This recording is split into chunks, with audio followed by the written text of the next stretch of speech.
I was enduring a reconciliation vacation my mother had begged for over 21 years when a strange text appeared. Leave now. Do not tell them. 12 hours later, I stepped into the Cleveland Airport arrivals hall. A lawyer stood beside two police officers, holding a sign for me. He placed a sealed envelope on a table and uttered the words that stopped my heart. Your mother hid something for 21 years, and it is not just money. My name is Elena Stone.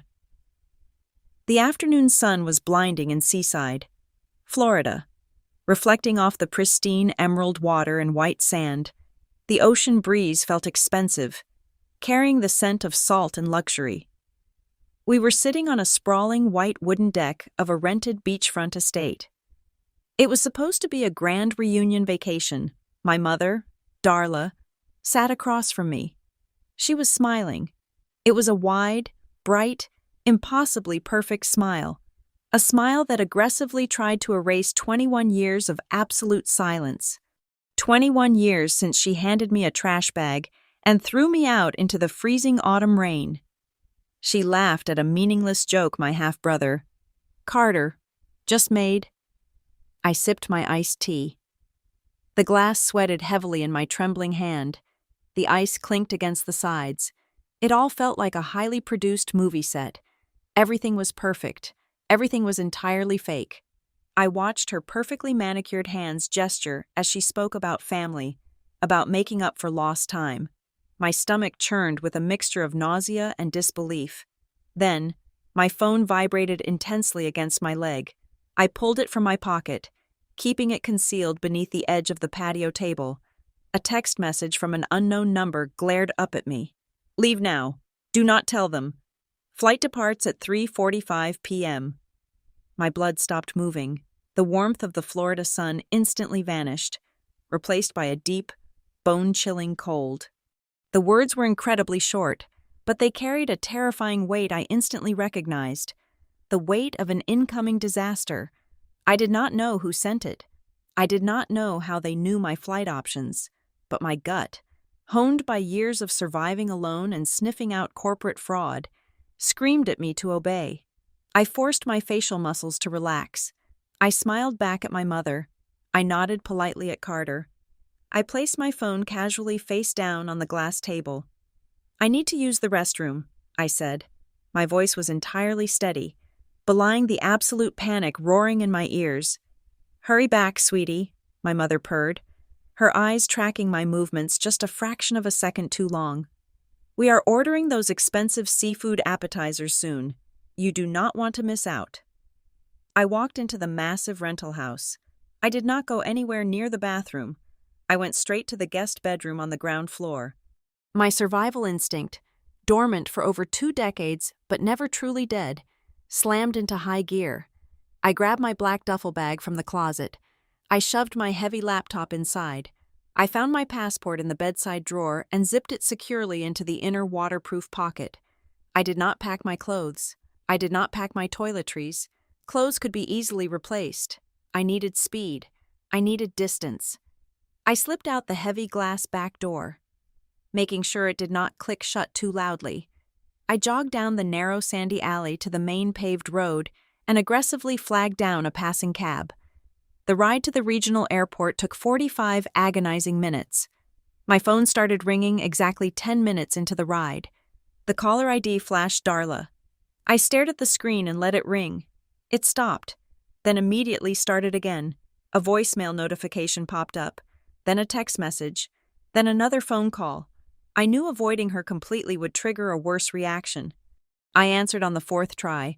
I needed to buy myself some time to get through security. Elena? Her voice dripped with honey.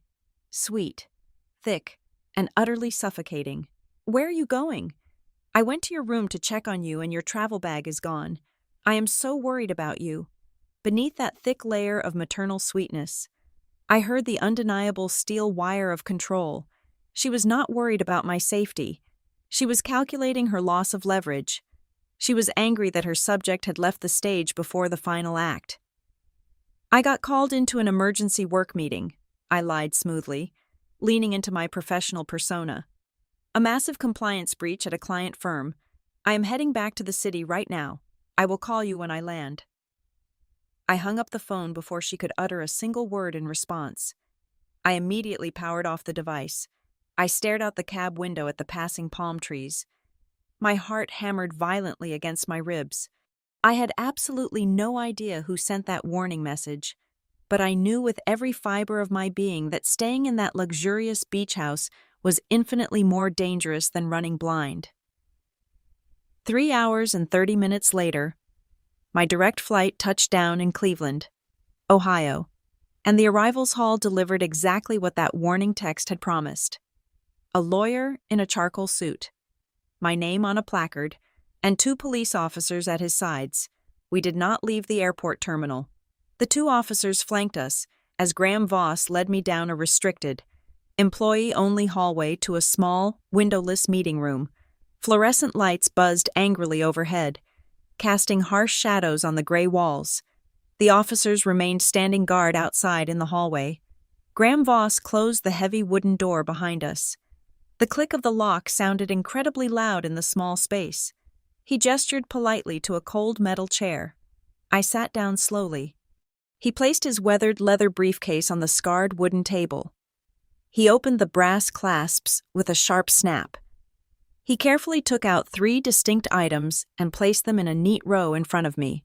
First, a legal document with a terrifyingly bold heading, Notice of Hearing. Next, a very thick, heavily worn manila file folder. Finally, a heavy cream-colored envelope, securely sealed with dark red wax. I stared down at the 3 items. The air in the room suddenly felt incredibly thin. "What is this?" I asked. My voice sounded hollow, like it belonged to someone else. Graham Voss leaned forward, resting his hands on the table. His sharp eyes locked intensely onto mine. "Someone just filed official paperwork with the county court to legitimize a sweeping financial representation agreement in your name, and the signature on that document is not yours." The words hit me like a physical, crushing blow to the chest. The remaining air rushed violently out of my lungs. The sterile, windowless meeting room began to spin. Suddenly, I was not a 32-year-old financial risk investigator anymore. I was 11 years old again. I was standing in the freezing, relentless Ohio rain. I was holding a flimsy black trash bag filled with my damp clothes. The past and the present violently, mercilessly collided. The sheer weight of the memory threatened to pull me under. My hands gripped the sharp edge of the metal table so hard my knuckles turned completely white. I forced myself to inhale. I forced myself to exhale. I absolutely refused to collapse in front of this stranger. The familiar, icy, suffocating grip of family betrayal tightened painfully around my chest. But right alongside it came a sudden, razor-sharp clarity. This was not over. This nightmare was just beginning. I looked down at the forged signature on the copy he pushed slightly toward me. It was an incredibly good fake, mirroring the loops I used, but it was not my penmanship. "Why now?" I whispered, my voice barely carrying over the buzz of the lights. "After 21 years of nothing, why today?" Graham Voss reached out and gently tapped the heavy, red wax-sealed envelope. His facial expression remained entirely neutral, giving nothing away. But his next words carried the devastating force of a localized earthquake. "We were only permitted by law to show you the absolute truth today, because a very specific legal condition just occurred," he said quietly, his gaze never leaving my face. "They reached back out to you." The sterile walls of the airport meeting room faded away, replaced by the suffocating beige wallpaper of a kitchen in Lakewood, Ohio. It was a Tuesday evening in late October. The air outside was sharp and bitter. I was 11 years old. I stood in the doorway of the kitchen, shifting my weight from one foot to the other. In my right hand, I held a crumpled blue piece of paper. It was a permission slip for a 6th-grade field trip to the Natural History Museum. The bottom line required a parental signature and a fee of $15. I had practiced my speech in my bedroom for an hour, trying to figure out the exact tone of voice that would not trigger an argument. Darla was standing by the sink. She was not washing dishes. She was staring out the small window into the dark backyard. The coiled yellow cord of the wall-mounted telephone was wrapped tightly around her left wrist. She was speaking to someone, but her voice held zero emotion. It sounded like she was reading a grocery receipt aloud. "It is done," she said into the receiver. "She leaves tonight." She placed the phone back on the hook with a sharp plastic click. She turned to face me. She did not look at the blue paper trembling in my hand. She did not look at my face. She bent down and picked up a heavy black plastic trash bag that sat bulging on the faded linoleum floor. She walked over and shoved the plastic bag hard against my chest. Instinctively, I wrapped my arms around it. It felt lumpy, filled with random items of clothing. "Go," she commanded. Her eyes were utterly flat, devoid of any maternal warmth, anger, or even regret. It was a look of pure, chilling administrative dismissal. "Do not come back." There was no shouting. There was no chaotic fight leading up to this exact moment. There was just a sudden, absolute severing. I turned around and walked out the front door. I did not grab my winter coat from the hall closet. I just kept walking. I stepped off the porch and into the freezing October rain. The water instantly soaked through my thin cotton sweater. It plastered my hair against my cheeks. I did not cry. People expect a child thrown out into the night to weep uncontrollably. But when the fundamental laws of your universe shatter without warning, you do not cry. Your brain simply shuts down the emotional receptors to keep the physical body moving. You freeze in order to survive. I walked for 2 miles across Lakewood. The streetlights flickered overhead, casting long, wavering orange shadows across the wet pavement. Cars drove past me, their tires hissing loudly against the asphalt, throwing cold spray against my bare legs. I clutched the neck of the black trash bag so tightly my fingers cramped. The plastic tore slightly, revealing the sleeve of my favorite red shirt. I just kept putting one foot in front of the other. My destination was a small, sagging house with peeling white paint on the eastern edge of the neighborhood. It belonged to the man who had taken Darla in when she was a rebellious teenager, my adoptive grandfather, the only anchor in a lineage of broken ties.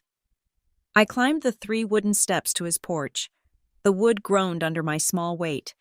I knocked on the aluminum frame of the screen door. A moment later, the heavy inner door swung open. He stood in the entryway, a towering figure against the warm, dim light of the hallway.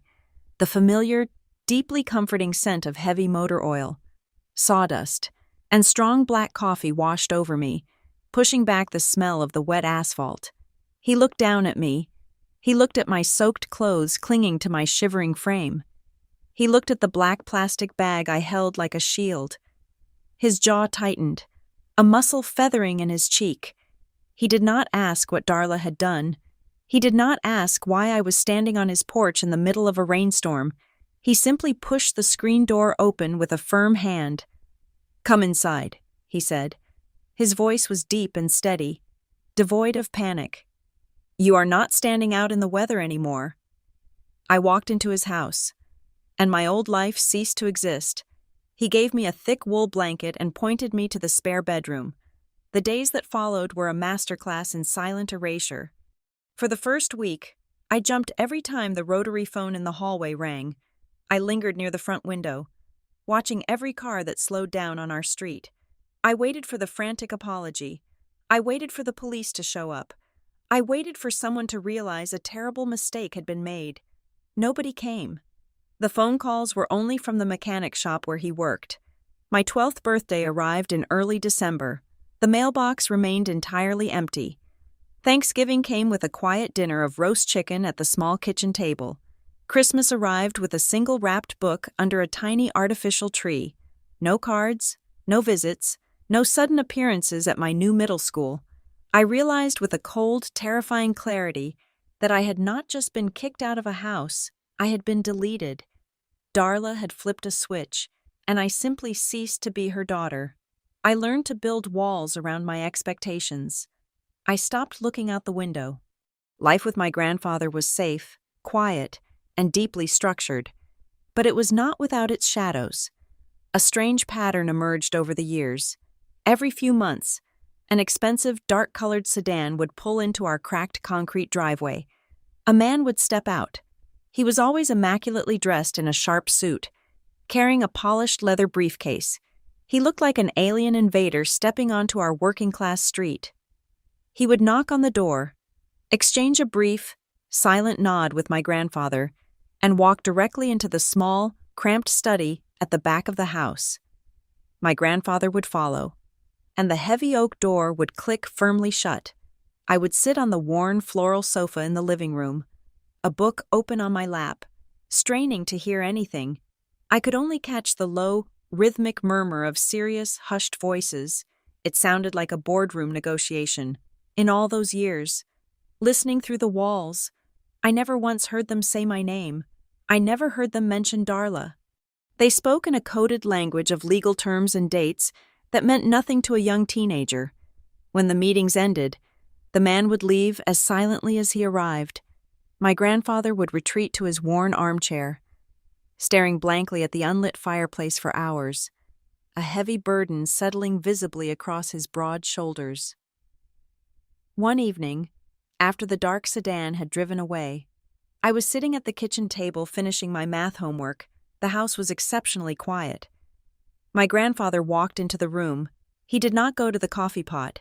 He walked over to me and placed his large, calloused, oil-stained hand firmly on my left shoulder. I looked up. His eyes were incredibly sad, carrying a weight that felt ancient and entirely unfair. "There is something being held for you," he said. His voice was barely above a whisper, yet it filled the entire room. "But the time is not right yet." He did not say another word. He squeezed my shoulder once and walked away. I sat in the silent kitchen, staring at my notebook, entirely unaware that the foundation of a 21-year secret had just been laid at my feet. Growing up in that small, structurally tired house built an impenetrable fortress around my heart, I learned to change my own car oil by age 14, balanced my personal ledger by 16, and worked grueling, back-to-back weekend shifts at a local 24-hour diner to pay for my own school clothes.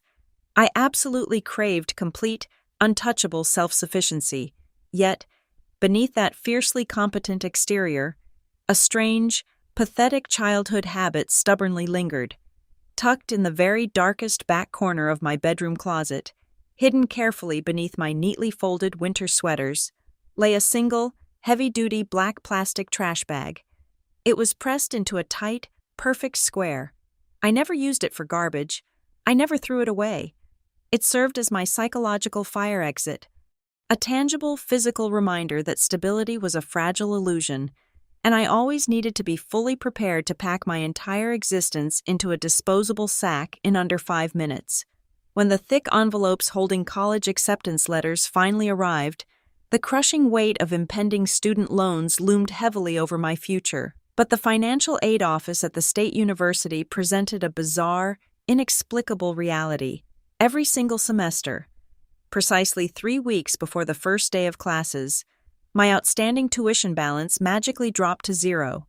The payments consistently arrived via cashier's checks originating from an unnamed, untraceable trust. They covered the exact amounts, right down to the very last cent. There was no return address printed on the envelopes. There were no attached notes of familial encouragement. There was just a silent, perfectly timed financial ghost standing right behind me, quietly clearing the heavy debris from my path without ever once showing its face. I tried to aggressively trace the routing numbers during my sophomore year, only to hit a massive, impenetrable wall of corporate privacy clauses. I eventually accepted the phantom support, but the mystery only violently fueled my growing obsession with the hidden, unseen mechanics of money. I did not choose to pursue a major in corporate finance to get wealthy. I chose it because I desperately needed to understand the exact, surgical anatomy of ruin. I decided to specialize deeply in financial risk investigation. I had a burning need to comprehend, on a microscopic level, how ordinary human beings could systematically dismantle each other's entire lives using nothing but ink, leverage, and legally binding paper. During those intensely caffeinated, sleep-deprived years of study, I met Maren Holt. Maren was a sheer force of nature. She was blunt, fiercely protective, and utterly devoid of toxic sentimentality. She had spent her entire youth violently navigating the broken state foster system, which immediately gave us a shared, unspoken vocabulary of survival and hypervigilance whenever I found myself staring blankly out the library window, foolishly wondering about the biological relatives who threw me away. Maren would level a hard, unforgiving stare at me over the rim of her black coffee. "Listen to me, Elena," she would say, her voice completely devoid of any comforting sugarcoating. "When ghosts from your past suddenly decide to haunt your present, it is never because they miss your sparkling personality. It means they need a cosigner, a fresh kidney, or a convenient scapegoat. Keep your deadbolts locked." After confidently walking across the university graduation stage, I immediately stepped into a high-pressure, grueling role at Ironvale Compliance Group. We acted as the corporate world's aggressive immune system, constantly hunting down complex contract fraud, hidden financial liabilities, and predatory lending structures. I thrived immensely in that cold, unforgiving, black-and-white realm of dense legalese. I quickly developed an uncanny, almost disturbing talent for reading between the lines of massive, multi-million-dollar corporate agreements, while my senior colleagues merely saw standard, boring boilerplate text. I saw the exact emotional architecture of a deadly trap. I learned to pinpoint the precise moment a seemingly generous, open-handed clause mutated into a vicious legal snare. I easily recognized the dangerous, soothing family language deliberately embedded in joint venture contracts. I knew exactly how predatory figures used words meant to disarm, words meant to falsely invoke absolute trust, right before the financial knife silently slipped in. I climbed through the competitive ranks at Ironvale with frightening, relentless speed. By the time I reached my late 20s, my annual salary was comfortably anchored in the mid-six-figure range. Yet, my downtown apartment remained aggressively, stubbornly sparse. I owned a premium mattress resting on a simple metal frame, a sturdy wooden dining table, and a single, overflowing bookshelf. There was no expensive modern art hanging on the walls. There was no leased luxury sports car sitting in the building's underground garage. Deep down, a primal, unshakable fear fiercely dictated my minimalist spending habits. I truly believed that accumulating visible, flashy wealth was exactly like firing a distress flare straight up into a pitch-black sky. Money acts as an incredibly powerful magnet for the absolute worst kind of human scavengers. And I was deeply, profoundly terrified it would eventually attract the very people I had spent my entire adult life trying to outrun. Instead of purchasing meaningless luxury goods, I quietly funneled a very significant percentage of my monthly income into a private, under-the-radar project I personally established. I officially named it the Second Step Fund. It was a highly targeted micro-grant program designed specifically for vulnerable young adults who were rapidly aging out of the state social support system at age 18. It was built for the kids who were abruptly handed their meager belongings in a plastic bag and casually told to figure out the brutal world overnight. It was not a vanity charity project designed to make me feel noble. It was a calculated act of quiet, focused defiance against the system that allowed children to be discarded. I spent over a decade meticulously, carefully crafting a truly bulletproof life. I was 32 years old. I possessed a rock-solid, highly respected career, a fiercely loyal best friend who would fight for me, and a secure bank account that absolutely guaranteed I would never, ever be stranded in the freezing rain again. I genuinely, foolishly believed I had finally outlived the trauma of my youth. I thought the heavy toxic ink on my personal history was completely dry. Then, on a perfectly ordinary, quiet Tuesday afternoon, while I was reviewing a particularly nasty merger document, my personal cell phone lit up on my glass desk at Ironvale. I casually glanced down at the brightly glowing screen, expecting a text from Maren about dinner plans. Instead, 9 letters appeared in stark, black font. It was a name I had not spoken aloud, heard from anyone, or seen written down in exactly 21 years. Darla Stone. I stared at the glowing screen on my glass desk for a full minute. The name Darla Stone felt like a ghost suddenly materializing in the harsh fluorescent lighting of my corporate office. My thumb hovered over the red decline button. But a morbid, dangerous curiosity forced me to swipe green. I lifted the receiver to my ear and said nothing. I waited for her to speak first. "Elena?" The voice on the other end was frail. It possessed a practiced, delicate tremor that instantly set all my professional alarm bells ringing. "Please do not hang up." She did not launch into an apology. Instead, she immediately began weaving a complex narrative of victimhood. She spoke at length about her failing health, dropping vague medical terms designed to elicit immediate sympathy without providing any verifiable facts. She talked about standing in the twilight of her life and wanting to desperately right her past wrongs. She begged for a simple family dinner before it was entirely too late. Then, she shifted the spotlight. She brought up Carter Stone, the half-brother I had never met. She claimed he was desperate to know his older sister, that he wanted to make up for the fractured history he had inherited. It was a perfectly scripted, highly emotional monologue. I gave her a flat, non-committal refusal, citing a demanding work schedule, and abruptly ended the call. That evening, sitting in a dimly lit booth at our favorite downtown bar, I relayed the entire bizarre conversation to Marin. She did not even blink.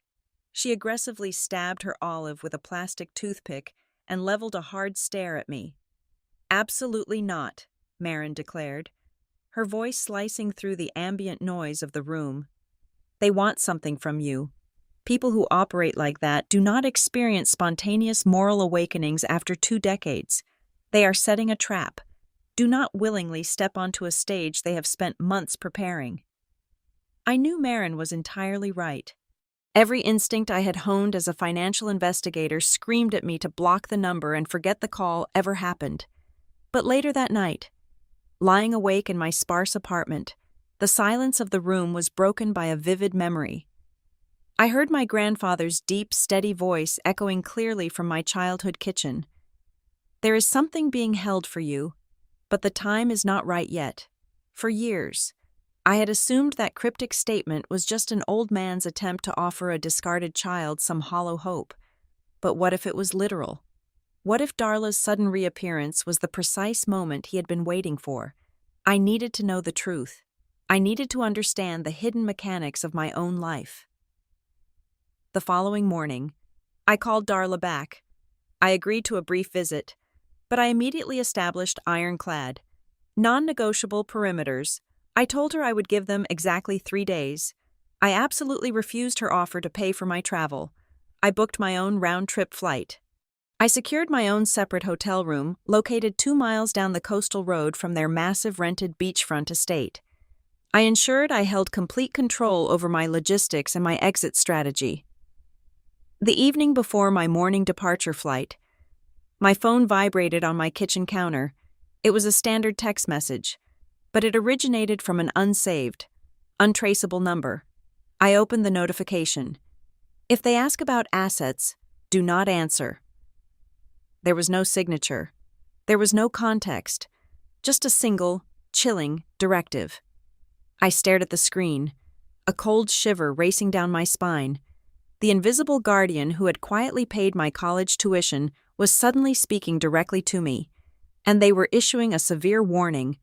When I finally arrived at the luxury resort in Florida, the performance began immediately. I walked into the opulent, marble-floored lobby to find Darla waiting.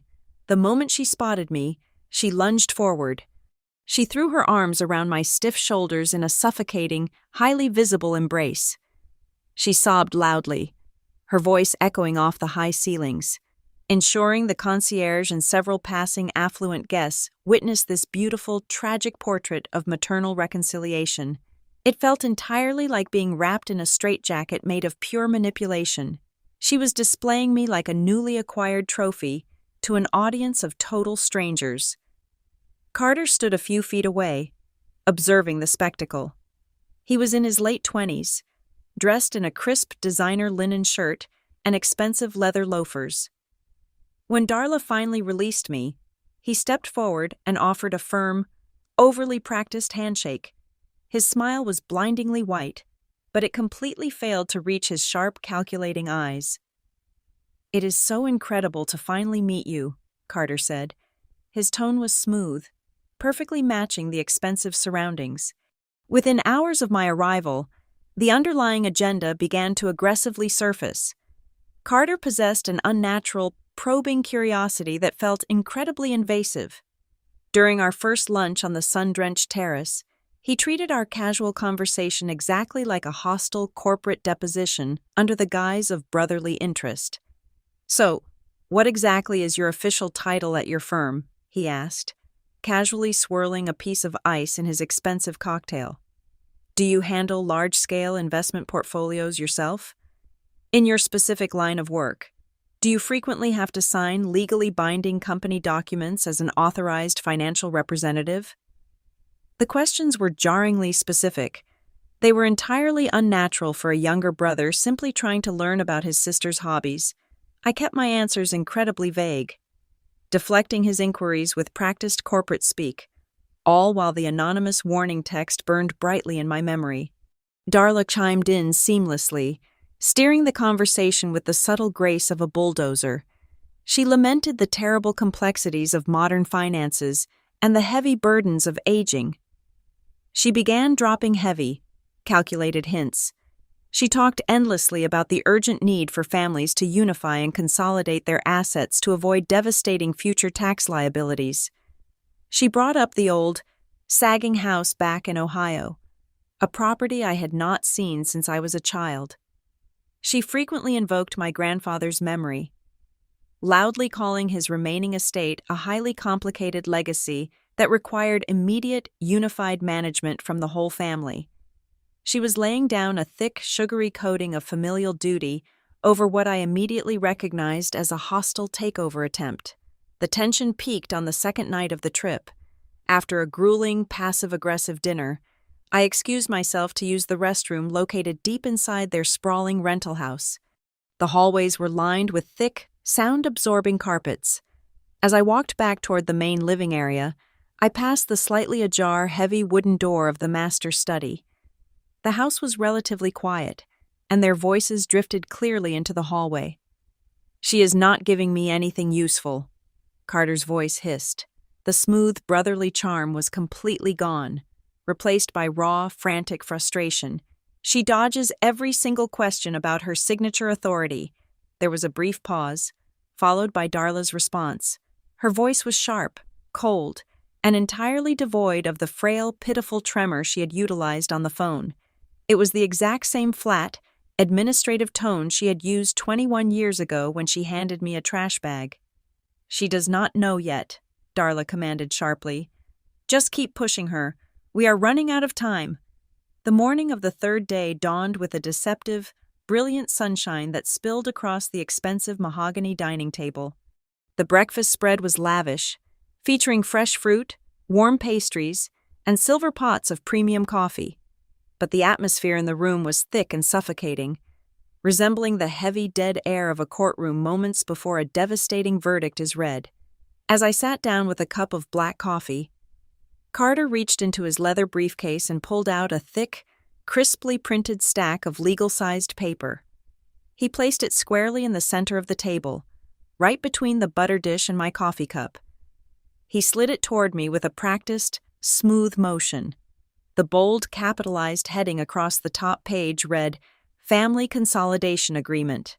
The title was designed to sound harmonious, suggesting a warm, unified effort to protect a shared legacy, but the moment my eyes hit the actual text, the underlying reality struck me with the force of a physical blow. The sentences were cold, mechanical, and entirely devoid of any genuine familial intent.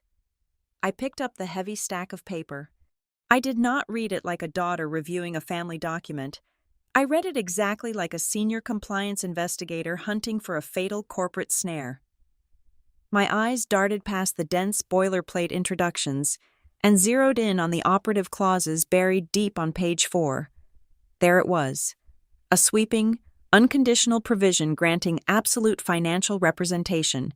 2 pages later, hidden beneath a dense paragraph about estate streamlining, was a terrifyingly broad authorization to dispose of assets. The metallic taste of pure adrenaline flooded my mouth. I recognized the distinct, unmistakable stench of a massive legal trap. If I applied my signature to the final page of this document, I would not be helping my family manage an old property in Ohio. I would be handing over the total, irrevocable keys to my entire financial existence. They would possess the legal authority to open lines of credit in my name, liquidate my personal accounts, and bind me to catastrophic debts without my knowledge or consent. Darla watched my eyes tracking across the pages. She leaned forward, employing a soft, deeply maternal sigh. "It is just a standard, boring formality. Elena," she said, her voice dripping with artificial reassurance. "I already signed my portion of it yesterday. We are just getting everything organized so we do not have to worry about complicated taxes down the road." It was a masterful, highly calculated psychological maneuver. She was intentionally pushing me into a tight emotional corner. The unspoken accusation hung heavily in the air. If I refused to sign, I was being uncooperative, paranoid, and deeply unfilial. I was the one ruining the beautiful family reunion.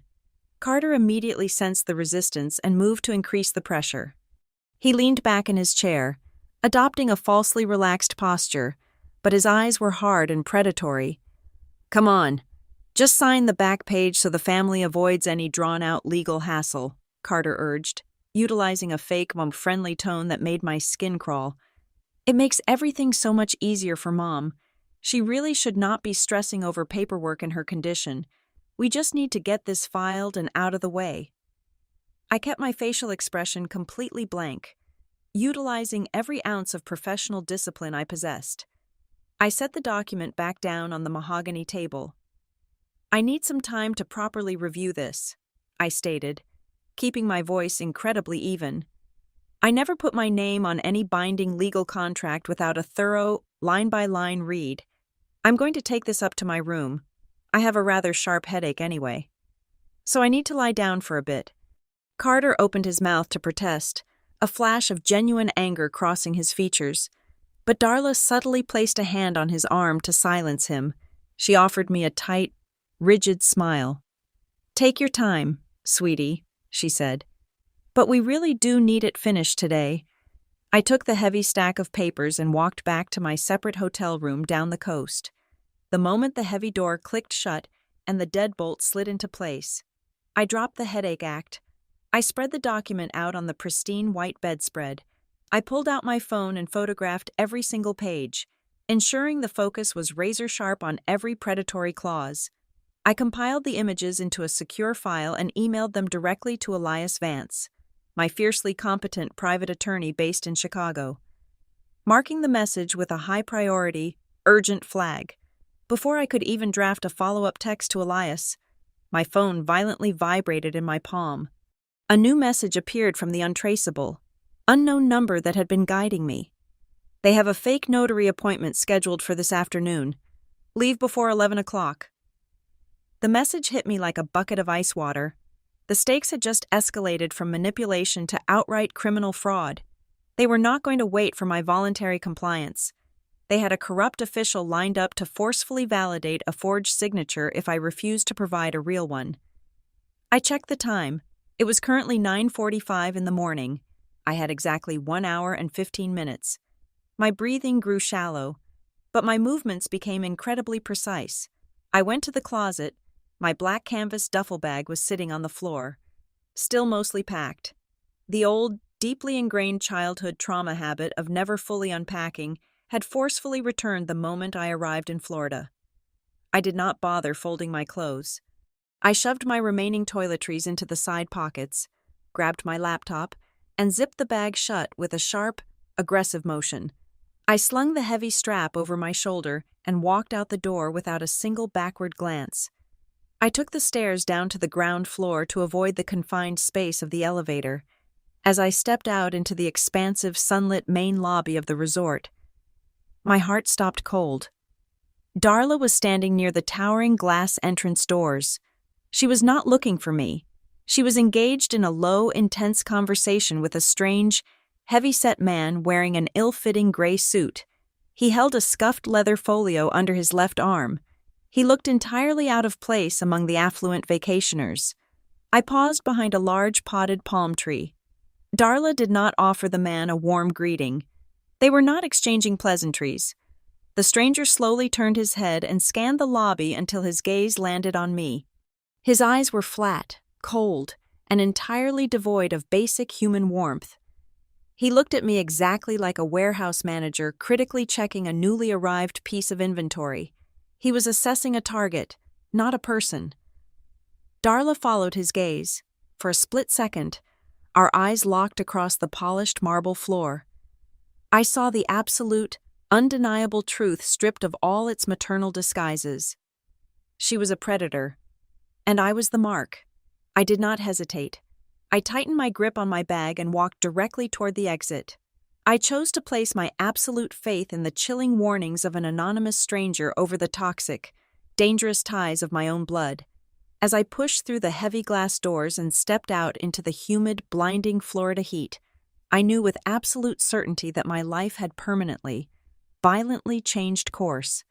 The tires of the cab screeched slightly as we merged onto the main coastal highway, putting immediate, vital distance between myself and the sprawling beachfront estate. The humid Florida air blasting through the cracked window did nothing to cool the cold sweat prickling the back of my neck. Almost instantly, my phone began to vibrate violently against my thigh. It was a relentless, rhythmic assault. I pulled the device out and stared at the glowing screen.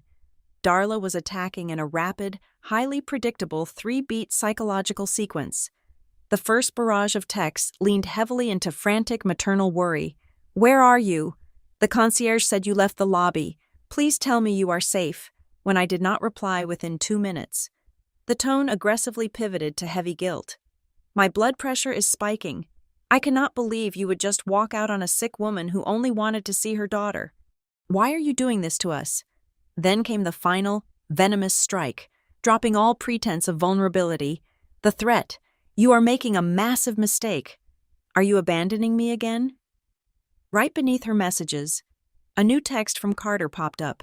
"Where did you go? The papers need urgent signing today. The notary is waiting. Do not make things worse." I pressed the power button, holding it down until the screen went entirely black. I shoved the dead piece of metal and glass deep into my bag. Yet, even with the digital assault silenced, my hands shook uncontrollably. I gripped my knees, trying to force my body to steady itself. The trembling was not born out of fear of Darla or Carter. I was a highly successful corporate investigator. I handled aggressive predators for a living.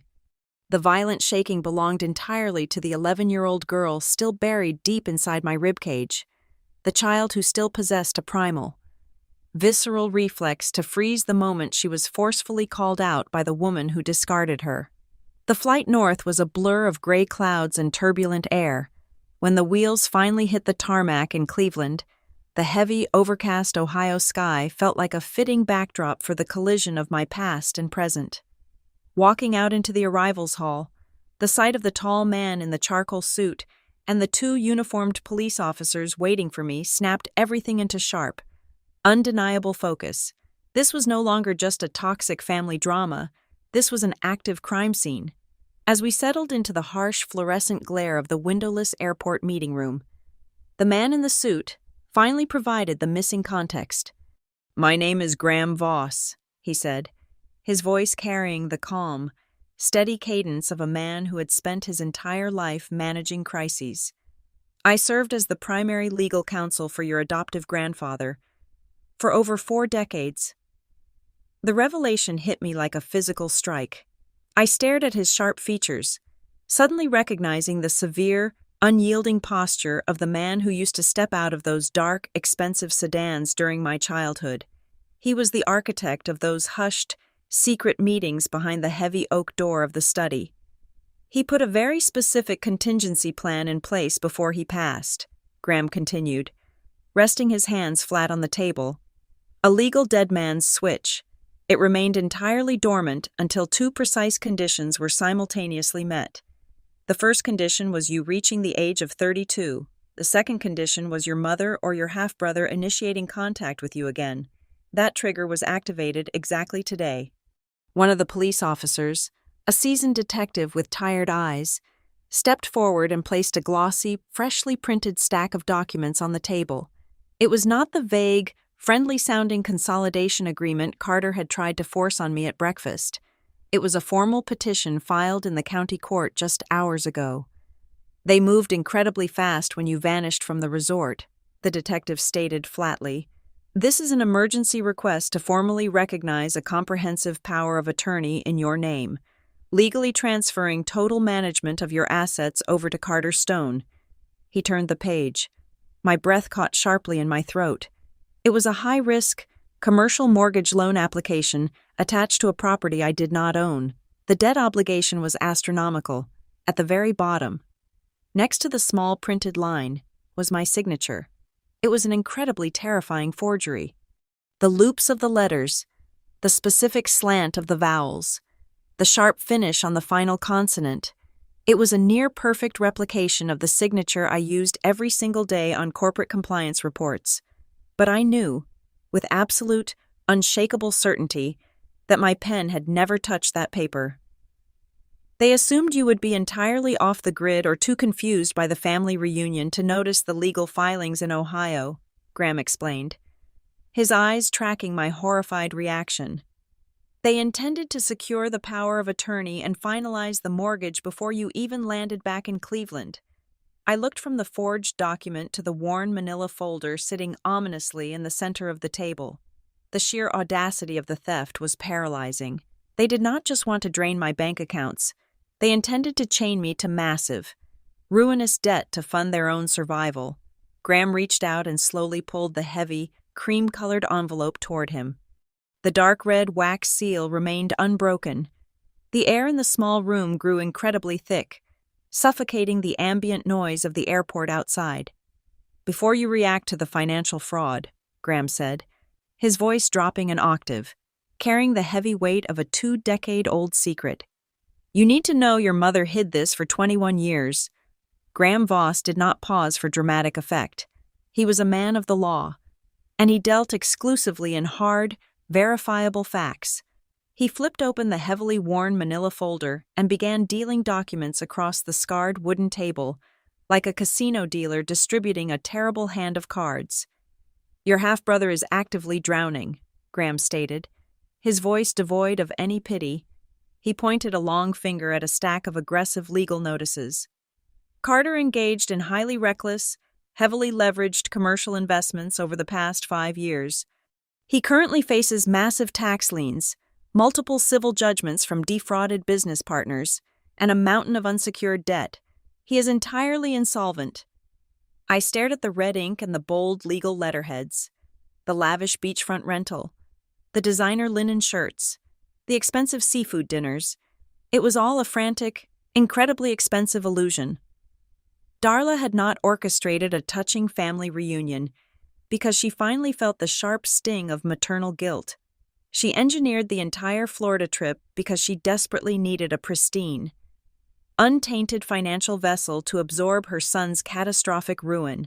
She needed my signature to legally shift the blast radius of Carter's collapse directly onto my clean credit history.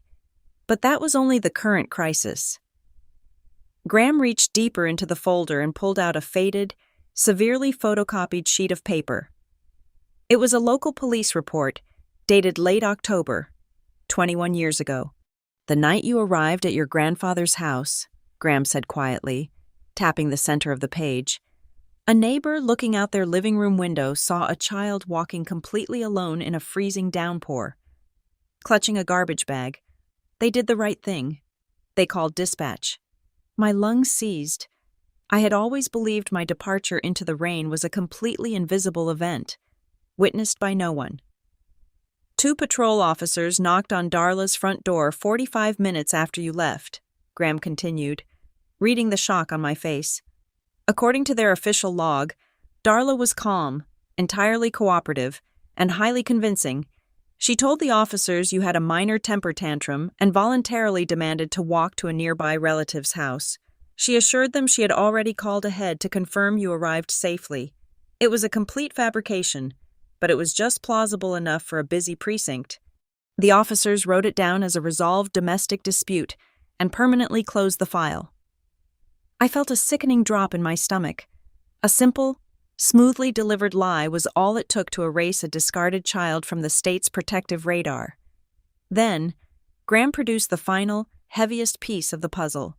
It was a bound financial ledger, its thick pages yellowed with age. When you were 4 years old, your biological father was involved in a devastating industrial accident at a manufacturing plant, Graham explained, his eyes locking intensely onto mine.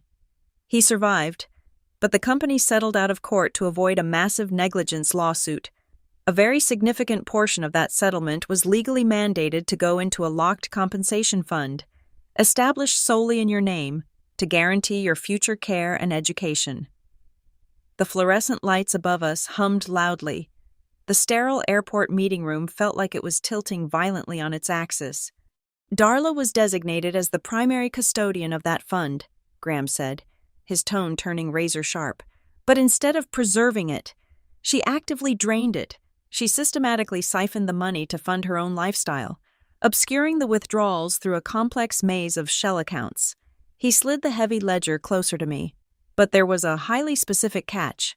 When a beneficiary turns 11 years old, the fund's oversight committee automatically initiates a strict, mandatory in-person audit to verify the child's living conditions and exact expenses. If the federal auditors visited that house in Lakewood and looked at your actual life, the massive embezzlement would have been immediately exposed. Darla would have faced severe fraud charges and significant prison time. The breath left my body in a harsh, ragged scrape. All the confusing, agonizing questions that had tortured my adolescent mind suddenly evaporated, replaced by a cold, blindingly bright truth. I was not kicked out into the rain because I was a difficult child. I was not discarded because I was fundamentally unlovable or inherently flawed. I was kicked out because I was a living, breathing audit risk. I was the physical evidence of a massive financial crime. Darla threw me away the exact moment the regulatory mechanisms began to tighten around her throat. She sacrificed her daughter to keep the stolen money and stay out of a federal penitentiary. It was never about a lack of love. It was just a brutal, calculated business decision. The sheer magnitude of the betrayal was so clinically precise, so utterly devoid of humanity, that I could not even process it as sadness. It was just an absolute, freezing void. I do not remember ending the meeting with Graham. I only remember checking into a sterile airport hotel room later that afternoon and staring blankly at the beige wallpaper. I picked up my phone and called Chicago. I only spoke 2 sentences. Maren caught a late-night flight and arrived in Cleveland at 2 a.m. When I opened the hotel room door, she did not offer a tearful embrace. She took one look at my face, walked inside, dropped her heavy bag, and sat down on the edge of the second bed. She did not ask for the gruesome details. She did not offer empty, comforting platitudes. She simply sat there, radiating a fierce, uncompromising presence. She transformed herself into a solid brick wall, so I would not completely collapse into dust. We sat in total silence until the sun began to rise over the gray Ohio skyline. At 8 a.m, Graham Voss arrived at the hotel lobby. Maren and I met him in a quiet corner booth of the attached diner. The lawyer looked exactly as sharp and awake as he had the day before. He placed his leather briefcase on the cracked vinyl seat. "They have played their opening hand," Graham stated, looking directly at me over a cup of black coffee. "They attempted to steal your future to cover their current crimes, utilizing the exact same tactics they used to steal your past." He leaned forward, his voice low but carrying the unstoppable force of a freight train. "If you want to end this forever," Graham said, delivering the absolute final word on my passive survival, "if you want to finally stop running, we have to bring the entire truth to light. We have to do it loudly, and we have to do it using the law." The counteroffensive began exactly 2 hours after we walked out of that diner. Graham Voss was not a man who wasted motion. By noon, he stood in front of a county judge and filed an emergency injunction. The legal strike was surgical and devastating. The judge immediately issued a temporary restraining order, completely freezing the fraudulent commercial mortgage application and halting any further attempts to utilize the forged power of attorney. We officially challenged the legitimacy of the signatures and formally requested the court to declare my absolute, unencumbered ownership of my own identity. While Graham navigated the marble halls of the courthouse, I transformed my sterile hotel room into a corporate war room. I opened my laptop and went to work. Treating my own life like a high-stakes corporate compliance audit, Marin sat at the small circular table near the window, quietly managing the influx of coffee and food, acting as my silent, heavily fortified perimeter. I bypassed the standard, consumer-level credit checks and dug straight into the deep-tier financial registries I utilized at Iron Vale. The results populated on my screen, and a fresh wave of cold anger washed over me. I discovered 3 active credit cards and 1 finalized personal loan attached to my Social Security number. I had never opened any of them. They were established a decade ago, right around my 18th birthday. The balances were constantly rotated, paid down just enough every month to avoid catastrophic default. Darla and Carter had been meticulously farming my pristine credit history for years, slowly building the necessary financial leverage to eventually qualify for the massive commercial mortgage that Carter desperately needed to survive his current ruin. As I compiled the spreadsheets of fraudulent transactions, Marin abruptly slid her phone across the desk. Her expression was completely unreadable. "You need to see this," she said quietly. "Your mother just went nuclear on the local community pages." I looked at the glowing screen. Darla had posted a lengthy, highly dramatic essay on a prominent neighborhood social media group. It was a masterclass in weaponized victimhood. She painted a tragic, heartbreaking portrait of an ailing, desperate mother who had spent 2 decades praying for reconciliation. She described our brief meeting in Florida as a beautiful reunion, cruelly shattered when her ungrateful, wealthy daughter abruptly abandoned her again without a single word of explanation. The comments section was a terrifying echo chamber of misplaced sympathy. Dozens of people from my old hometown were sending prayers, offering support, and viciously condemning the cruel, heartless daughter who would abandon a sick woman. They believed every single word because Darla controlled the entire narrative. They had only heard one side of the story for 21 years. I was watching my own erasure happen in real time all over again, but a strange thing happens when you loudly proclaim a lie in a public forum. Sometimes, it shakes the truth loose from unexpected places.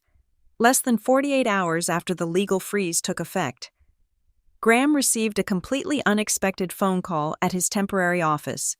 A woman named Beatrice, a former loan officer at a regional bank, reached out after reading the local news murmurs regarding the frozen assets. 5 years ago, Beatrice had personally reviewed a different, smaller loan application submitted by Darla, which also featured my purported signature. Beatrice had instantly recognized the signature as a poorly executed forgery, flagged the file for internal review, and flatly denied the transaction. Darla had thrown a massive fit in the bank lobby and closed her accounts, but Beatrice had kept her own personal notes. She offered to provide a sworn affidavit confirming the prior attempt at identity theft.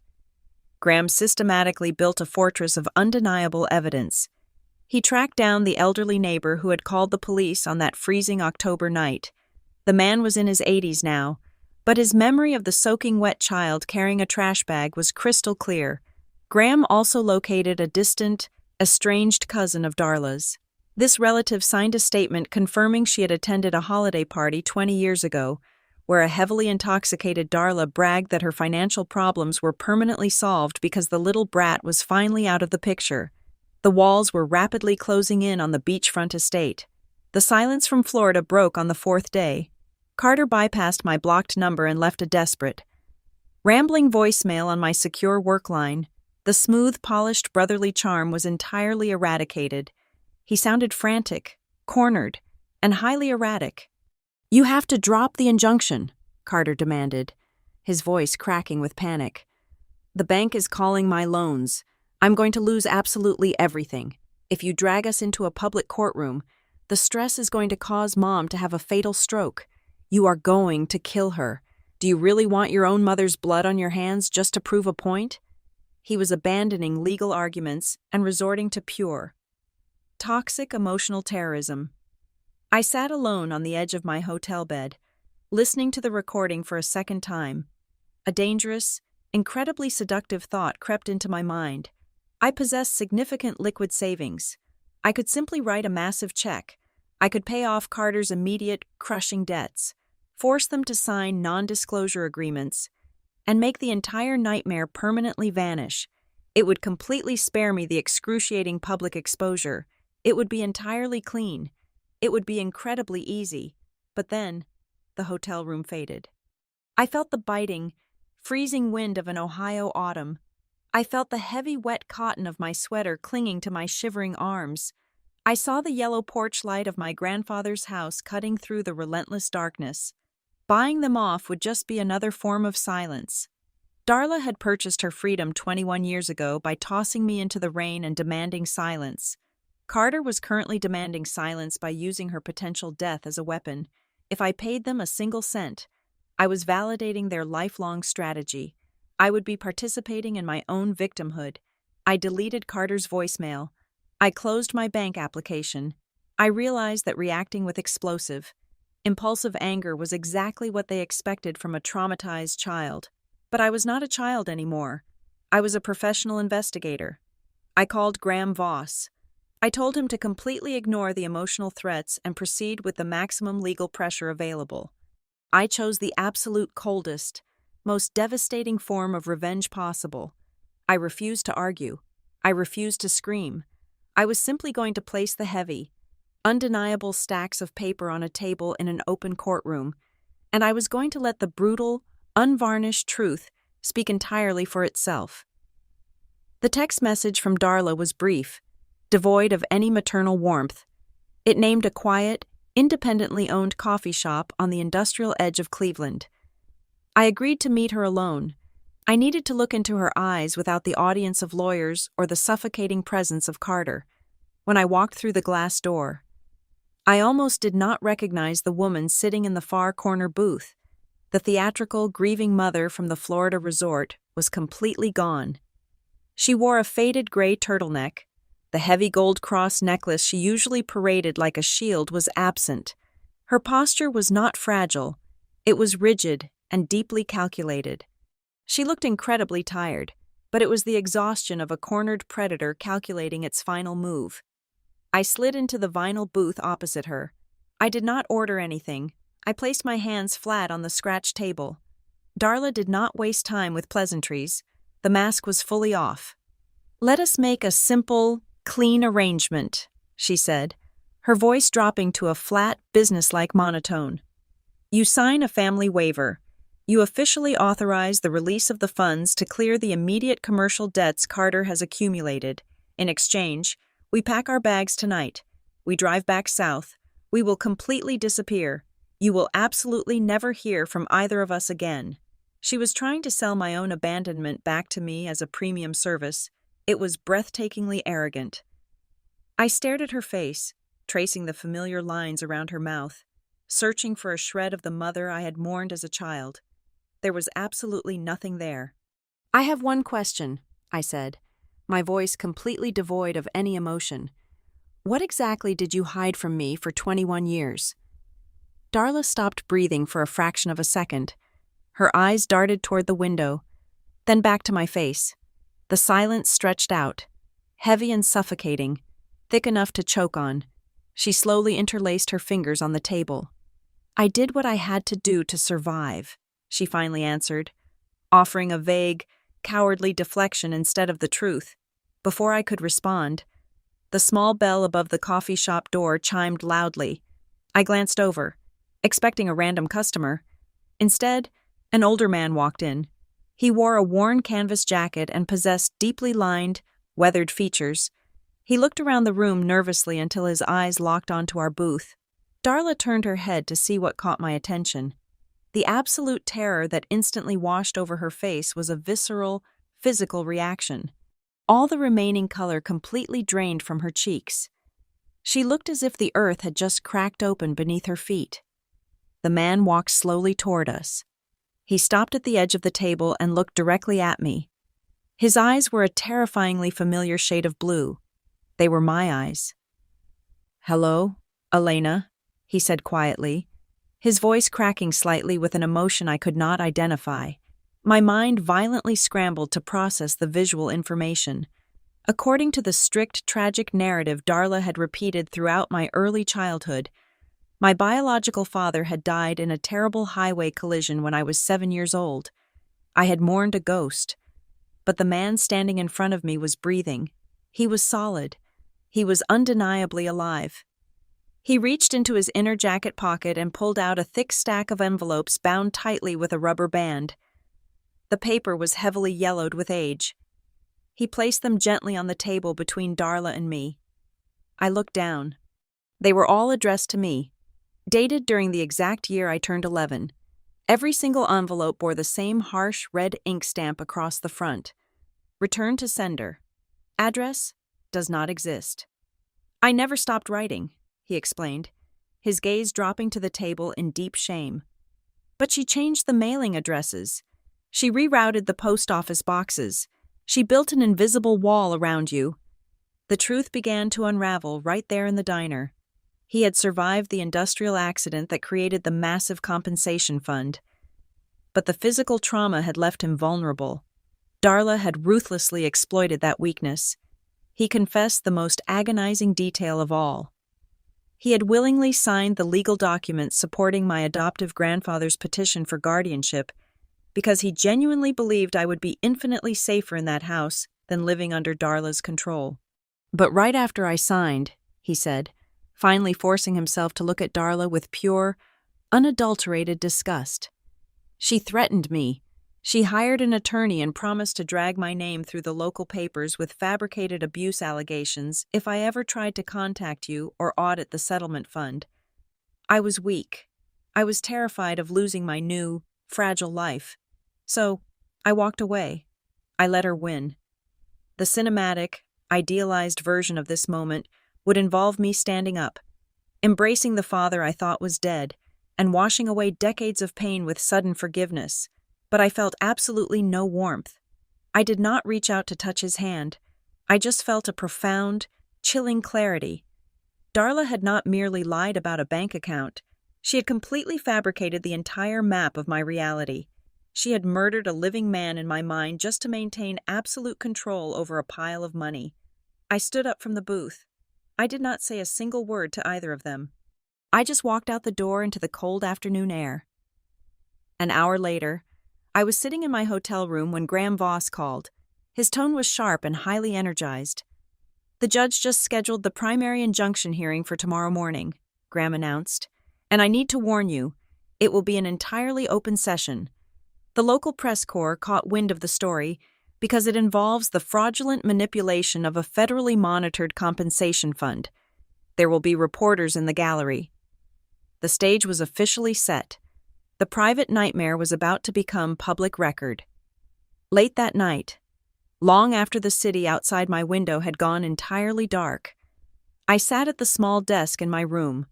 The heavy cream-colored envelope Graham had given me at the airport sat perfectly still under the desk lamp. The dark red wax seal remained intact. My grandfather had held this envelope for 2 decades, waiting for the precise moment I was strong enough to survive its contents. I picked up a metal pen from the hotel notepad and carefully slid it under the flap. Breaking the brittle wax with a sharp snap, I pulled out a single sheet of heavy, folded parchment. It was not a bank statement. It was not a legal deed. It was a handwritten letter, penned exactly 21 years ago. I recognized the sharp, aggressive handwriting instantly. It belonged to Darla. It was a formally witnessed confession my grandfather had forced her to write before he agreed to take me in. It was the ultimate, irrefutable proof, and it contained a truth so incredibly vile it finally, completely shattered the last lingering ghost of my childhood. The heavy oak doors of the county courthouse swung open, revealing a gallery deeply divided by a lifetime of fabricated narratives. The wooden benches on the left side of the aisle were completely packed. Darla had mobilized her entire social arsenal, filling the seats with sympathetic members from her local church group and concerned neighbors who had read her dramatic online posts. They cast judgmental glares in my direction, fully prepared to witness the tragic downfall of a cruel, ungrateful daughter. The right side of the aisle was glaringly sparse, yet it possessed the structural integrity of a titanium vault. Marin sat in the front row, her posture rigid and uncompromising. Beside her sat Beatrice, the former bank teller, and the elderly gentleman from my childhood neighborhood. They were not there for a compelling drama, they were there for the absolute truth. The hearing commenced with Darla's attorney launching into a highly theatrical opening statement. He utilized a soft, pleading tone, painting a vivid portrait of a desperate, ailing mother who had spent 2 decades praying for her lost child to return. He characterized my sudden departure from the Florida resort as an act of calculated, malicious abandonment, framing me as a wealthy, heartless professional completely devoid of basic human empathy. He aggressively argued that the court should validate the power of attorney simply because Carter was the only reliable family member willing to step up and manage his sick mother's complex estate. Graham Voss sat perfectly still, letting the opposing counsel completely exhaust his emotional ammunition. When it was Graham's turn to speak, he did not raise his voice. He did not pace the floor. He simply stood up and began placing cold, hard facts onto the judge's bench like heavy stones. Graham immediately submitted the faded 21-year-old police dispatch report. He called the elderly neighbor to the witness stand. The old man gripped the wooden rail, his voice fragile but his memory absolutely unshakable. He calmly described looking out his living room window on a freezing October night and seeing an 11-year-old girl walking completely alone through a relentless downpour, holding nothing but a flimsy plastic trash bag. He did not exaggerate the details for dramatic effect. He simply stated what his eyes had seen. The stark, undeniable reality of his testimony instantly stripped away Darla's maternal disguise. The crowded left side of the gallery fell completely, suffocatingly silent. Next, Graham pivoted to the financial architecture of the trap. He introduced the heavily yellowed ledger detailing the compensation fund established when I was 4 years old. He presented the irrefutable paper trail showing the systematic diversion of cash flow into hidden shell accounts controlled exclusively by Darla. Then, he called Carter to the stand. Under the crushing weight of Graham's relentless surgical cross-examination, Carter's expensive, polished facade violently shattered. Graham dissected the so-called family consolidation agreement line by line, cornered by his own bank records and the frozen commercial loan application. Carter was forced to publicly admit the true nature of the document. He confessed that the agreement had absolutely nothing to do with estate planning. It was a predatory legal instrument explicitly designed to transfer his massive, toxic financial risks, his crippling tax debts, and his total asset control directly onto my clean credit history. The courtroom air grew incredibly thin. Graham Voss walked back to his table and picked up the single sheet of heavy parchment I had extracted from the sealed envelope the night before. He turned to face the judge. "Your Honor," Graham said, his voice echoing off the high ceiling. 21 years ago, Darla Stone kicked her 11-year-old daughter out into the freezing rain. Today, I am officially revealing exactly what she hid. Graham read the handwritten confession aloud. It was Darla's own aggressive penmanship, a legally witnessed statement my grandfather had forced her to sign before he agreed to take me in. Darla had explicitly admitted to discarding me for one singular, terrifying reason: to entirely avoid the mandatory federal oversight audit triggered when a beneficiary turns 11. She wrote that she needed absolute control over the remaining funds to prevent a criminal investigation into her extensive embezzlement. Graham read the final, freezing sentence of her confession to the completely silent room. If she stays, everything will be exposed. The judge did not deliberate for long. The gavel fell with the devastating force of a wrecking ball. The court immediately issued a permanent injunction, completely invalidating the forged power of attorney. The fake notary stamps, and the fraudulent commercial mortgage applications. the judge officially confirmed my absolute legal right to my own identity and assets. Furthermore, the judge ordered the entire compiled dossier of forged documents, the historical proof of the stolen compensation fund, and Carter's financial maneuvers to be immediately transferred to the state prosecutor for severe civil and criminal investigation. As the bailiff signaled the end of the session, the gallery began to clear out in a stunned, heavy silence. Darla's church friends refused to look at her. Shuffling quickly out the heavy oak doors, Darla stood frozen at the defense table. As I walked past her toward the center aisle, she leaned forward slightly. "You won," she whispered, her voice a hollow, raspy thread of defeat. I did not stop walking. I did not turn my head to look at her broken posture. "No," I replied, my voice steady and completely devoid of anger. "I just stopped being your secret." The conclusion of the legal battle brought a massive influx of recovered funds from the original settlement, heavily enriched by 2 decades of court-ordered compound interest. I did not use a single cent of that money to purchase a luxury penthouse or a flashy sports car. Instead, I immediately injected the entire sum into the Second Step Fund. With the massive capital influx, I expanded the initiative from a simple micro-grant program into a comprehensive, multi-state organization. We purchased several properties and transformed them into safe transitional housing, paired directly with intensive vocational training programs, specifically designed for vulnerable youths who were abruptly aging out of the foster system at 18. I did not build it to appear noble or to seek public validation. I built it to transform 21 years of absolute erasure into an unbreakable, tangible shield for others facing the exact same darkness. In the end, this was never a story about a tearful reunion or finding a path to healing through unconditional love. I absolutely refuse to offer Darla or Carter any form of forgiveness. Forgiveness is a gift meant for those who accidentally stumble, not for predators who meticulously calculate your destruction for their own survival. Instead of forgiveness, I declared a permanent, impenetrable boundary, and this time, that boundary was not drawn in the freezing rain by a terrified child. It was stamped in heavy black ink by the law, by the undeniable truth, and by my own absolute terms. Thank you so much for listening to this story. Please let me know in the comments where you are tuning in from so we can connect and share our thoughts. Do not forget to subscribe to the Lily Revenge Stories channel. Like this video, and support me further by hitting the hype button so this story can be heard by even more people.